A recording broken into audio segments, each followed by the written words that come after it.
হাসতে হাসতে যেই মানুষগুলা অন্য মানুষকে অপমান করে, ছোট করে, তাদের থেকে নিজেকে দূরে রাখা অনেক ভালো।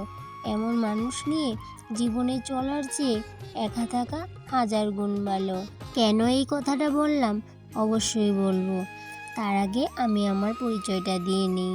তো হ্যালো বন্ধুরা, আমি রূপা, ত্রিপুরার ছোট্ট একটা গ্রাম থেকে অতি সাধারণ ঘরের অতি সাধারণ একজন গৃহবধূ আমি। আমাদের প্রত্যেকের চারপাশে কিন্তু এমন এক দুইজন মানুষ আছে যারা কিনা হাসতে হাসতে আমাদের অপমান করার চেষ্টা করে। তাদের ঠোঁটে থাকে নকল হাসি, কিন্তু তাদের মনে থাকে সামনের মানুষটাকে অপমান করার তীব্র আকাঙ্ক্ষা। তো যাই হোক বন্ধুরা, বিকেলবেলা বিকেলের কাজকর্মগুলো গুছাতেই তোমাদের সাথে গল্প করছিলাম। তো দুপুরে খাওয়ার পর কিন্তু একটু রেস্ট করেছিলাম। তারপর ভাবলাম যে এই যে নারকেলের পাতাগুলো অনেক দিন ধরে কিন্তু রেখে দিয়েছিলাম, ওইগুলো রোদে কিন্তু অনেকটাই নষ্ট হয়ে গেছিলো। তো ভাবলাম যদি আরও রোদে রেখে দিই তাহলে কিন্তু আরও অনেকটা নষ্ট হয়ে যাবে। তো সেই জন্য এই বিকেলবেলা বসে বসে নারকেলের শলাগুলোকে তুলে নিয়েছি। তো আগের পাতাগুলো তুলে নিয়েছি, আর এখন যে সেদিন 2 দিন আগে কেটেছিলাম ওই পাতাগুলো কিন্তু নেওয়া হয়নি, কারণ কি একদিনে কিন্তু সম্ভব হয় না। তাই জন্য ভাবলাম যে আরেকদিন বসে ওই বাকিগুলোকে তুলে নেব। আর এদিকে বিকেলের উঠোনের সুপারিগুলোও তুলে নিয়েছি, এবার কাপড় চোপড়গুলোকে তুলে নিতে হবে। আর বাদ বাকি অনেক কিছু কাজ আছে, সেগুলো কমপ্লিট করব। কারণ কি আমরা গ্রামের মহিলাদের কিন্তু এই যে কাজকর্মগুলো বিকালের, এইগুলো কিন্তু করতেই লাগে।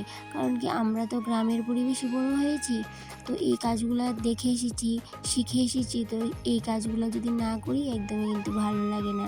ওই যে শহরের আদব কায়দার মধ্যে কিন্তু আমাদের আদব কায়দা মিলে না, কারণ শহরের কায়দা আরেক রকম আর আমাদের গ্রামের পরিবেশের আদব কায়দা কিন্তু আরেক রকম। তো যাই হোক বন্ধুরা, সকালবেলা আজকে আর উঠানটা ঝাড় দিতে পারিনি, তাই জন্য এই যে বিকেলবেলা সব কিছু গুছিয়ে উঠানটা ঝাড় দিয়ে নিয়েছি। আর এইদিকে কিন্তু সকালবেলা গোবরের ছড়াও দিইনি, তো ভাবলাম আজকে সন্ধ্যাবেলায় সন্ধ্যার একটু আগে দিয়ে দিই। আর এদিকে বাড়িতে গোবরও ছিল না, তো একটু শুকনা গোবর ছিল, ওইটাই কিন্তু নিয়ে নিয়েছি। গোবরটা কিন্তু মোটামুটি শুকিয়ে গেছিলো, তো ভাবলাম যাই আছে বাড়িতে ওইটা দিয়ে দিই। সকালে যদি আমি না পারি বিকালে অবশ্যই দেওয়ার চেষ্টা করি। সব দিন হয়তো পারি না, কিন্তু যেদিন পারি ওই দিন কিন্তু দিয়ে দিই। গোবরের ছড়া সারা বাড়ি দিয়ে দেবো, আর সন্ধ্যাবাতি নামার আগে কিন্তু এই কাজগুলো সবগুলো কমপ্লিট করে নিতে লাগবে। তো আমি মনে করি আমরা মহিলারা যদি কারো বাড়িতে এই যে গল্পগুজব না করে বাড়িতে থেকে বাড়ির কাজকর্মগুলো দেখি, আর দরকার পড়লে হয়তো যাব, কিন্তু ওই যে দরকার ছাড়া গিয়ে এই যে আড্ডা মারবো গল্প করবো সেগুলো না করাই ভালো। কারণ কি এই যে গল্প করতে করতে হয়তো মনের একটা কথা এদিক সেদিক বলে ফেলবো, আর ওই কথাগুলো কিন্তু এই যে ঝগড়ায় পরিণত হয়ে যাবে। আর এই যে অপমানজনক কথাবার্তা বলবে সেগুলো সহ্য করতে পারবো না। যেহেতু এইগুলো আমি সহ্য করতে পারি না, সেহেতু কিন্তু আমি কারো বাড়িতে যাই না, অতটাও কিন্তু গল্প করতে ভালোবাসি না। হয়তো গল্প করতে ভালোবাসি, কিন্তু ওই যে ঝগড়ার ভয়ে কিন্তু আমি কারো বাড়িতে কিন্তু এক্সট্রা করে যেয়ে বসে গল্প করতে পছন্দ করি না। দরকার হলে যাব, কিন্তু দরকার যদি না পড়ে আমি কিন্তু কারোর বাড়িতে যাব না। তো এদিকে বাইরের কাজকর্ম শেষ করে তোমরা কিন্তু একটা জিনিস অবশ্যই খেয়াল করেছো যে আমি দরজা থেকে আমি জুতাগুলো সরিয়ে নিয়েছি। কারণ কি ওই যে সন্ধ্যাবাতি নামার আগে কিন্তু দরজার মধ্যে এইভাবে করে জুতা রাখতে নেই, আর এমনিতেও সন্ধ্যাবাতি না হলেও কিন্তু দরজায় সোজাসুজি কিন্তু জুতা রাখতে নেই। আমি এই জিনিসটা কিন্তু বরাবরই খেয়াল রাখি।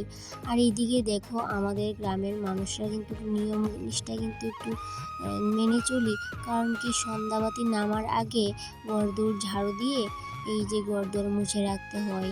তো সন্ধ্যাবাতির সাথে সাথে কিন্তু এগুলো করতে নেই, কারণ কি মা লক্ষ্মী আসার সময় কিন্তু ওই যে সন্ধ্যাবাতির আগে আগে সব কাজকর্মগুলো কিন্তু সেরে নিতে লাগে। তো যাই হোক বন্ধুরা, অনেক দিন কিন্তু কি হয় দেরি হয়ে যায়, আর ওই সন্ধ্যাবাতি লেগে যায় সন্ধ্যার কাজগুলো করতে করতে। তো যাই হোক বন্ধুরা, ছেলেকে বলেছিলাম যে সন্ধ্যাবাতিটা দিয়ে দিতে, তো ছেলে কিন্তু ওই যে সন্ধ্যাবাতিটা দিয়ে দিচ্ছিল, আর আমি কিন্তু ওই যে জোগাড় দিয়ে দিচ্ছিলাম, আর ছেলে ওই সন্ধ্যাবাতি দেবে, তারপরে কিন্তু ওই যে ঠাকুরকে নিদ্রা দেবে সন্ধ্যার সময়। আর এইদিকে সন্ধ্যাবাতি দেওয়ার পর একটু ঘরে বসেছিলাম, ছেলেকে একটু পড়াশোনা করিয়েছিলাম, তারপর ছেলের জন্য টিফিন করছিলাম। আর ছেলে বলছিল আজকে চাউমিন খাবে, তো চাউমিনটা বানাচ্ছিলাম। আর ঘরে ছিল না চাউমিনের মশলা, তো ভাবছিলাম কি করা যায়, কি দেব, একদম খালি খালি করলে তো ভাল লাগবে না। আর ডিম দেবো না ভাবছিলাম, কারণ কি চাউমিনটা একটু নিরামিষই করব। আর এদিকে ঘরে কিন্তু কোনো সবজিও ছিল না যে দেবো, ক্যাপসিকাম বা অন্য কিছু, টমেটো, তো অনেক সবজি দেওয়া যায়, তো সেগুলো কিন্তু কিছুই দেবো না, কারণ ঘরে কোনো সবজি ছিল না। আর ডিম দেবো না। আর এই যে ঘরে একটা মশলার প্যাকেট ছিল, তো হাজব্যান্ড বললো যে এই মশলাটাই দিয়ে দাও, আমি কালকে কিন্তু নিয়ে আসবো চাউমিনের মশলা। তো আমি কী করলাম, এই মশলাটাই দিয়ে দিলাম। তো ভাবলাম যে অতটাও ভাল লাগবে না, কিন্তু ভালোই লেগেছিল। পরে যখন খেয়েছিলাম তো দেখলাম কি ভালোই লেগেছে। তো এইদিকে একটু কাঁচামরিচ দিয়ে দিলাম, আর ভাবলাম যে কালারটা একটু চেঞ্জ করার জন্য এই যে একটু সস দিয়ে দিলাম। আর আমি ভাবলাম যে সস তো দিয়েছি, কিন্তু কীরকম লাগবে। তো আমি ভাবলাম যে কেউ তো খাবে না, আমরাই 3 জন খাবো, আমি, আমার ছেলে আর হাজব্যান্ড। তো যাই হোক, ভালো হলেও কিছু হবে না, আর যদি খারাপ হোক তাও কিন্তু কিছু হবে না, কারণ কি আমি তো অন্য কাউকে বানিয়ে দিচ্ছি না। আর এই যে সাদাসিধা চাউমিন রেডি হয়ে গেল, কোনো সবজি ছাড়াই, কোনো ডিম ছাড়াই, একদমই নিরামিষ চাউমিন।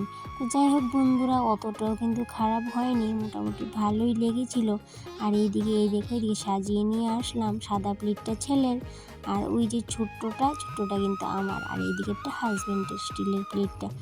তো যেহেতু ছেলের ফেভারিট খাবার বানিয়েছি, সে কিন্তু আর দেরি করেনি, চট করে নেমে এসে বসে পড়েছে।